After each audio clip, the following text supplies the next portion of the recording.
dans les prochains épisodes de Un si grand soleil. Tandis qu'Alex se retrouve une vieille connaissance sur son chemin, Élise reste perplexe face au profil de leur jeune victime. Christophe, lui, a un nouvel acolyte avec qui travailler. Jade a un alibi bien qu'il ne soit pas sur l'affaire. Alex continue de mener son enquête sur la mort de Myriam. Il se rend au camping et tombe sur Jade, qui est sur le point de partir pour aller au travail. Il lui demande alors ce qu'elle faisait le soir où Myriam a perdu la vie. La jeune femme lui répète ce qu'elle a dit à ses collègues, à savoir qu'elle était dans un institut de massage. Mais le policier refuse de croire qu'elle n'a rien à voir avec le cambriolage et la somme de venir avec lui, ce qu'elle refuse de faire. Alex la prend alors de force par le bras et l'oblige à le suivre malgré les protestations de Ludo. Au commissariat, Alex mène seul l'interrogatoire de Jade qui continue de clamer son innocence. Le policier perd son sang-froid et s'énerve contre la jeune femme. C'est à ce moment-là que Manu, qui a suivi l'interrogatoire derrière une vitre sans teint, intervient pour faire sortir Alex de la salle afin de lui demander des explications. Alex est convaincu que Jade est liée à la mort de Myriam. Manu tente de démontrer à son collègue et ami que sa théorie n'est pas plausible. Il est persuadé que Jade ne se serait pas fait engager sous son propre nom pour commettre un cambriolage 2 jours plus tard. Manu demande alors à Alex de lâcher l'affaire et de le laisser enquêter.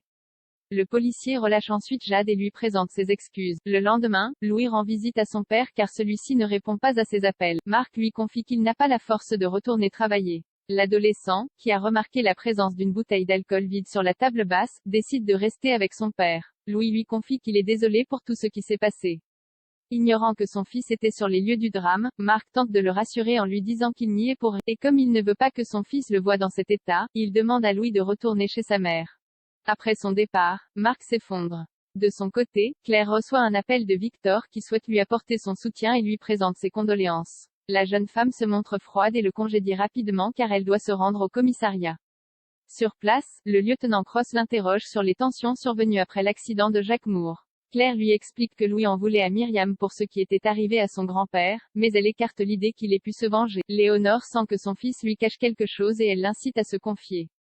En prenant les affaires de son fils pour les mettre à laver, elle a senti une odeur d'essence. Louis lui explique qu'il a fait un feu sur la plage avec Kira et qu'il a renversé de l'essence à briquet sur lui. Il continue de lui assurer qu'il ne cache rien. Au commissariat, Manu informe Alex qu'ils ont vérifié l'alibi de Jade et qu'elle était bien à l'institut de massage au moment des faits. Même s'ils ont des images de vidéosurveillance pour le prouver, Alex refuse de croire qu'elle est innocente. Il reste persuadé qu'elle les manipule. Manu somme son ami de lâcher l'affaire et lui jure qu'il va retrouver le coupable. L'enquête sur l'assassinat de Teddy stagne. Élise et Hakim, qui continuent leur enquête sur l'assassinat de Teddy, interrogent Eva et Patrice chez qui le jeune homme travaillait depuis quelques mois. Ils sont d'ailleurs très surpris d'apprendre son décès. Ils décrivent Teddy comme un gamin adorable et sérieux. Ils envisageaient même de lui offrir un CDI. Patrice explique aux enquêteurs que Teddy les a informés par texto qu'il démissionnait. Depuis, ils ne l'ont plus revu. Mais Eva et Patrice cachent des choses aux 2 enquêteurs. Patrice est en effet souffrant et a rendez-vous à l'hôpital. Ses examens révèlent qu'il a un anévrisme rénal qui nécessite qu'il se fasse opérer très rapidement. Mais il doit se rendre en Espagne pour son travail la semaine prochaine et demande à Alain de lui prescrire des antidouleurs. Le médecin lui explique que s'il ne l'opère pas, il risque une rupture de l'artère et que les médicaments ne lui seront alors d'aucune utilité. Le docteur Alphonse se montre franc, sans opération, il va mourir. Mais Patrice, qui ne peut reporter son rendez-vous professionnel à plus tard, décide de prendre le risque. De leur côté, Élise et Hakim font le point sur l'enquête. Teddy aurait pris une balle perdue. L'indique de la jeune femme les a également informés que des dealers de l'extérieur veulent vendre de la drogue dans la cité. Une guerre des gangs est à craindre. Il faut donc qu'ils trouvent les responsables au plus vite.